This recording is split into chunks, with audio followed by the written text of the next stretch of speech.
दोस्तों, अधिकांश लोगों ने अजय देवगन की दृश्यम फिल्म जरूर देखी होगी। इस मूवी में किस प्रकार एक चौथी फील्ड टीवी केबल ऑपरेटर से पूरी गोवा पुलिस एक गायब लड़के के बारे में पूछताछ करती है। लेकिन काफी पूछताछ और ढूंढने के बाद भी गायब लड़के का कुछ पता नहीं चलता है। लेकिन शक के आधार पर जब एक गड्ढे की खुदाई की जाती है तो उसमें से एक मरे हुए कुत्ते का कंकाल निकलता है। लेकिन गायब लड़के का कोई सुराग नहीं मिलता है। आज की जो यह कहानी सुनाने जा रहा हूं, यह भी कुछ ऐसी ही है।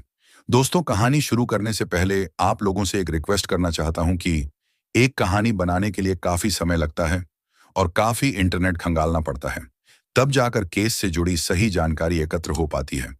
इसलिए चैनल को सब्सक्राइब करके सपोर्ट जरूर करें। तो चलिए कहानी शुरू करते हैं। बात सन 2018 की है। नरेश त्रिपाठी अपने परिवार के साथ मध्य प्रदेश सतना के धावरी इलाके में चांदमारी रोड पर रहते थे। नरेश त्रिपाठी का बेटा आशुतोष त्रिपाठी एक डेंटिस्ट था। डॉक्टर आशुतोष त्रिपाठी सतना के धावरी स्थित कलेक्ट्रेट रोड पर एक दंत चिकित्सालय चलाया करते थे, जिसके चलते डॉक्टर आशुतोष त्रिपाठी को अपने क्लिनिक के लिए एक फीमेल स्टाफ की जरूरत थी। इसलिए डॉक्टर त्रिपाठी इस स्टाफ की जॉब के लिए अखबार में विज्ञप्ति निकालते हैं। जैसे ही जॉब के लिए अखबार में विज्ञप्ति निकाली जाती है तो इस जॉब को करने के लिए मल्लाहन टोला धावरी की रहने वाली 24 साल की विभा केवट डॉक्टर आशुतोष त्रिपाठी के क्लिनिक में आकर उनसे मिलती है। 24 साल की विभा केवट देखने में बहुत सुंदर थी और एक प्राइवेट कॉलेज से एलएलबी कर रही थी। विभा केवट से बातचीत करने के बाद डॉक्टर आशुतोष त्रिपाठी उसे उसके काम और सैलरी के बारे में बताते हैं तो विभा केवट जॉब के लिए हाँ कर देती है। क्योंकि विभा केवट के घर की माली हालत कुछ ज्यादा ठीक नहीं थी, इसलिए उसे नौकरी की सख्त जरूरत थी। डॉक्टर आशुतोष त्रिपाठी विभा केवट को क्लिनिक से संबंधित सभी बातें समझा देते हैं कि आने वाले पेशेंट से किस प्रकार व्यवहार करना है। सारी बात समझ जाने के बाद विभा केवट अपने घर चली जाती है और अगले दिन डॉक्टर त्रिपाठी के क्लिनिक में जॉब ज्वाइन कर लेती है। विभा केवट सुंदर होने के साथ साथ काफी तेज तर्रार लड़की थी। कुछ ही दिनों में वह काफी काम सीख जाती है और क्लिनिक में आने वाले पेशेंट को अच्छी तरह से हैंडल करने लग जाती है और अपना काम सही तरीके से करने लगती है। इसके अलावा डॉक्टर आशुतोष त्रिपाठी का व्यवहार भी विभा केवट के प्रति काफी अच्छा होता है। इसके अलावा विभा को सैलरी भी सही समय पर मिल जाती थी। डॉक्टर आशुतोष त्रिपाठी विभा केवट की कुशलता को देखते हुए उससे काफी खुश होते हैं। धीरे धीरे 1 साल का समय गुजर जाता है और विभा केवट जॉब करती रहती है। 1 साल गुजर जाने के बाद डॉक्टर आशुतोष त्रिपाठी और विभा केवट आपस में काफी घुल मिल जाते हैं। जब क्लिनिक में मरीज नहीं होते थे तो डॉक्टर त्रिपाठी और विभा केवट आपस में हंसी मजाक भी कर लिया करते थे। इसी दौरान डॉक्टर आशुतोष त्रिपाठी मन ही मन विभा केवट को प्यार करने लगते हैं। इसलिए डॉक्टर विभा केवट को क्लिनिक बंद करने के बाद शाम को अपनी कार से ही घर छोड़ा करते थे। विभा केवट का दिल जीतने के लिए डॉक्टर आशुतोष त्रिपाठी कभी कभी उसे होटल या रेस्टोरेंट में ले जाकर खाना भी खिलाने लगते हैं। डॉक्टर के साथ घूमने, रेस्टोरेंट में खाना खाने और फिर कार से घर छोड़ने से विभा काफी इंप्रेस हो जाती है। इसलिए विभा केवट भी मन ही मन डॉक्टर आशुतोष त्रिपाठी को प्यार करने लगती है। दोनों एक दूसरे को मन ही मन चाहने लगते हैं, लेकिन शुरुआत नहीं कर पा रहे थे। आखिरकार एक दिन डॉक्टर आशुतोष त्रिपाठी विभा केवट से अपने प्यार का इजहार कर ही देते हैं और शादी करने का वादा करते हैं। डॉक्टर के मुंह से प्यार और शादी की बात सुनकर विभा केवट मन ही मन काफी खुश हो जाती है, क्योंकि वह एक गरीब परिवार से ताल्लुक रखती थी। डॉक्टर और विभा केवट एक दूसरे के प्यार को एक्सेप्ट कर लेते हैं। दोनों में प्यार का इजहार हो जाने के बाद आखिरकार एक दिन डॉक्टर त्रिपाठी और विभा केवट आपस में शारीरिक संबंध बना लेते हैं। विभा केवट से शारीरिक संबंध बन जाने के बाद डॉक्टर आशुतोष त्रिपाठी का व्यवहार विभा केवट के लिए एकदम बदल जाता है। विभा केवट को खुश करने के लिए डॉक्टर त्रिपाठी उसको महंगे महंगे गिफ्ट देने लग जाते हैं ताकि उसकी जिस्मानी जरूरतों को पूरा करने के लिए विभा आनाकानी ना कर सके। इसके बाद आए दिन डॉक्टर त्रिपाठी जब भी मौका मिलता विभा के साथ अपने क्लिनिक में या किसी होटल में जाकर जिस्मानी संबंध बनाने लगते हैं और यह सिलसिला लगातार चलता रहता है। आखिरकार एक दिन विभा केवट अपनी बहन को डॉक्टर आशुतोष त्रिपाठी और अपने अफेयर के बारे में बता देती है। इसके अलावा विभा केवट अपनी बहन को यह भी बताती है कि डॉक्टर त्रिपाठी बहुत जल्द ही उससे शादी करने वाले हैं। इसी बीच 14 सितंबर 2020 को रोज की तरह विभा केवट क्लिनिक तो पहुंचती है, लेकिन रात के 9 बजे तक भी घर वापस नहीं आती है, क्योंकि अगर विभा केवट कभी लेट भी होती थी तो रात के 9 बजे तक जरूर घर वापस आ जा करती थी। अपनी बेटी को रात के 9 बजे तक भी घर वापस ना आता देख उसके माता पिता काफी परेशान हो जाते हैं और उन्हें किसी अनहोनी का डर सताने लगता है। दूसरी तरफ विभा केवट का मोबाइल भी स्विच ऑफ आ रहा था। आखिरकार रात भर इंतजार करने के बाद भी जब सुबह तक भी विभा केवट घर वापस नहीं लौटती है तो उसके माता पिता क्लिनिक पहुंचकर डॉक्टर आशुतोष त्रिपाठी से अपनी बेटी विभा केवट के बारे में पूछते हैं। विभा केवट के घर वापस न पहुंचने की बात सुनकर डॉक्टर आशुतोष त्रिपाठी काफी हैरान हो जाते हैं। डॉक्टर त्रिपाठी विभा केवट के मां बाप को बताते हैं कि उसने कल 6,000 की पगार ली थी और यह कहकर चली गई थी कि मुझे आज घर में कुछ जरूरी काम है, इसलिए जल्दी जा रही हूं। डॉक्टर त्रिपाठी विभा केवट के मां बाप से बोलते हैं कि शायद वह अपने किसी रिश्तेदारों के यहां चली गई होगी, जल्द ही वापस आ जाएगी। इसके बाद विभा केवट के मां बाप घर वापस लौट आते हैं और लगातार विभा केवट के मोबाइल पर फोन करते रहते हैं, लेकिन मोबाइल स्विच ऑफ ही आता है।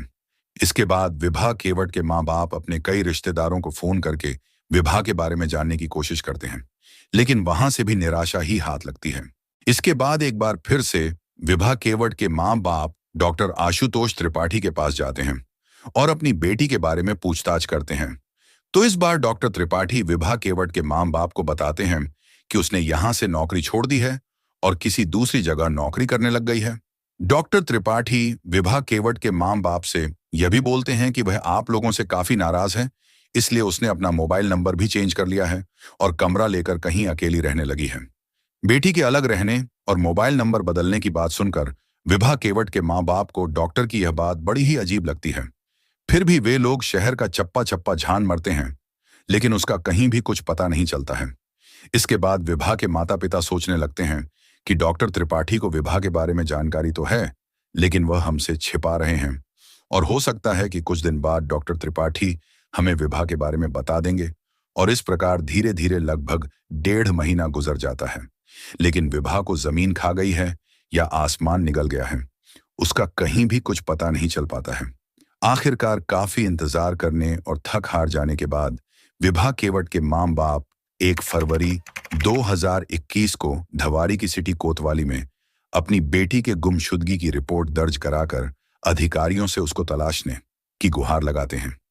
गुमशुदगी की रिपोर्ट दर्ज होने के बाद सिटी कोतवाली की इंस्पेक्टर अर्चना द्विवेदी 24 वर्षीय युवती विभा केवट के गायब होने के मामले को काफी गंभीरता से लेती हैं और इसकी जांच शुरू कर देती हैं। इंस्पेक्टर अर्चना द्विवेदी ने विभा के माता पिता से उसके गायब होने के बारे में विस्तार से पूछताछ की, तो उन्होंने बताया कि 14 दिसंबर की सुबह विभा डॉक्टर आशुतोष के क्लिनिक में ड्यूटी पर गई थी, जहां डॉक्टर के अनुसार उसने शाम तक ड्यूटी की। इसके बाद वह डॉक्टर से 6,000 रुपए लेने के बाद कहीं दूसरी जगह रहने चली गई। उसने अपना मोबाइल नंबर भी बदल लिया था।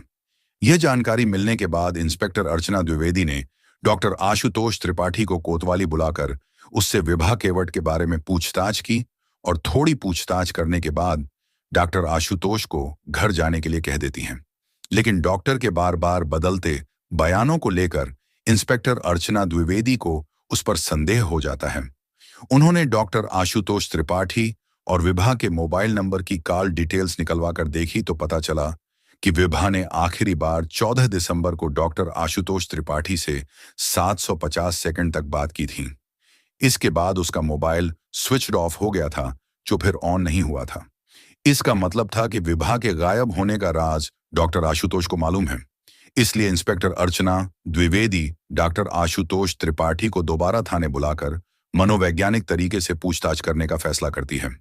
इस बार डॉक्टर आशुतोष त्रिपाठी इंस्पेक्टर अर्चना द्विवेदी के सवालों में ऐसे उलझते हैं कि वह कोई भी जवाब तर्क के साथ नहीं दे पाते हैं और टूट जाते हैं। डॉक्टर आशुतोष त्रिपाठी विभा केवट के बारे में जो खुलासा करते हैं, उसे सुनकर इंस्पेक्टर अर्चना द्विवेदी भी आश्चर्यचकित रह जाती है। दरअसल जब विभा केवट ने अपनी बहन को बताया था कि डॉक्टर आशुतोष त्रिपाठी उससे जल्द ही शादी करने वाले हैं, तो शादी की बात सुनकर विभा की बहन उसको समझाती है कि डॉक्टर त्रिपाठी काफी अमीर घर के हैं और हम लोग काफी गरीब घर से ताल्लुक रखते हैं।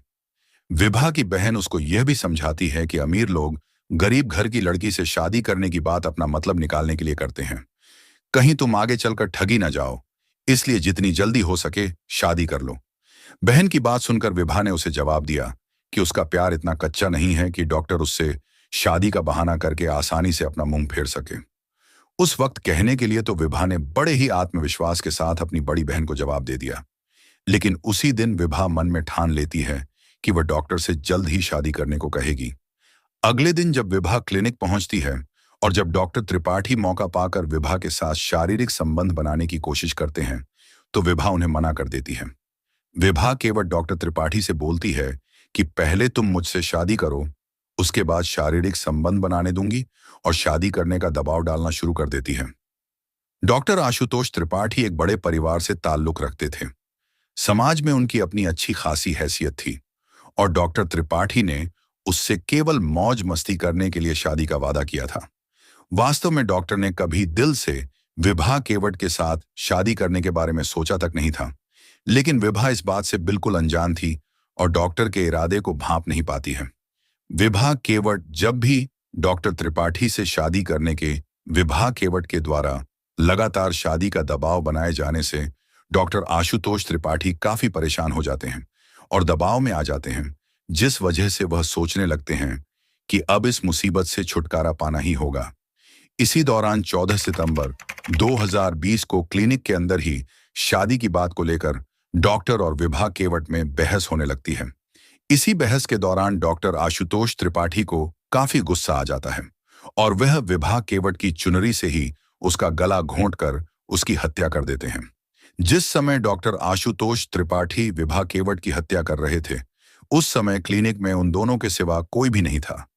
विभा की हत्या करने के बाद डॉक्टर आशुतोष त्रिपाठी सबसे पहले उसकी लाश को एक बोरी में डालकर क्लिनिक के अंदर ही एक कोने में रख देते हैं।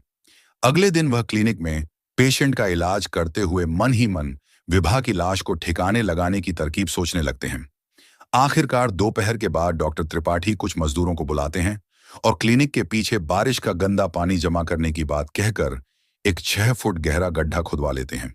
इसके बाद रात के समय डॉक्टर त्रिपाठी विभा केवट की लाश को गड्ढे में डालकर उसके ऊपर नमक डालने के बाद उस पर थोड़ी मिट्टी डाल देते हैं। इसके बाद कहीं से डॉक्टर त्रिपाठी एक कुत्ते की लाश का इंतजाम करते हैं और कुत्ते की लाश को उसी गड्ढे में डालकर उस गड्ढे को मिट्टी से अच्छी तरह से भर देते हैं। दरअसल कुत्ते की लाश गड्ढे में इसलिए डाली गई कि ताकि विभा की लाश की बदबू आसपास फैलने पर अगर लोग बदबू उठने का कारण पूछे तो वह सबको बता सके कि वहां कुत्ते की लाश दबाई गई है। किंतु डॉक्टर त्रिपाठी के बार बार बयान बदलने और विभा केवट उनके मोबाइल फोन की लोकेशन एक जगह मिलने के कारण उन पर पहले ही शक हो गया था। खैर, डॉक्टर आशुतोष की निशानदेही पर नगर निगम के कर्मचारियों की मदद से गड्ढे की खुदाई की जाती है। तो कुछ देर खुदाई करने के बाद उसमें से एक कुत्ते की लाश निकल जाती है। कुत्ते की लाश को बाहर निकालने के बाद थोड़ी और खुदाई की जाती है तो वहां एक युवती की लाश दिखाई पड़ती है, जिसे बाहर निकाला जाता है। लाश के गले में एक दुपट्टा और कमर के नीचे लोअर मौजूद था। इन कपड़ों को देखकर विभा केवट के मां बाप उसकी पहचान अपनी बेटी विभा केवट के रूप में कर देते हैं। शिनाख्त हो जाने के बाद लाश को पोस्टमार्टम के लिए भेज दिया जाता है। इसके बाद 20 फरवरी 2021 को पुलिस आरोपी डॉक्टर आशुतोष त्रिपाठी को गिरफ्तार कर लेती है और उनके खिलाफ धारा 302 और हत्या कर सबूत मिटाने पर आईपीसी की धारा 201 के तहत मामला दर्ज कर उन्हें जेल भेज देती है। और इस प्रकार डॉक्टर त्रिपाठी विभा केवट को मौत के घाट उतार देते हैं। तो दोस्तों, आप इस घटना के बारे में क्या कहना चाहोगे? कमेंट्स करके जरूर बताएं। वीडियो को लाइक और शेयर करते हुए चैनल को सब्सक्राइब जरूर करें। मिलते हैं फिर किसी दूसरी कहानी के साथ। तब तक के लिए धन्यवाद।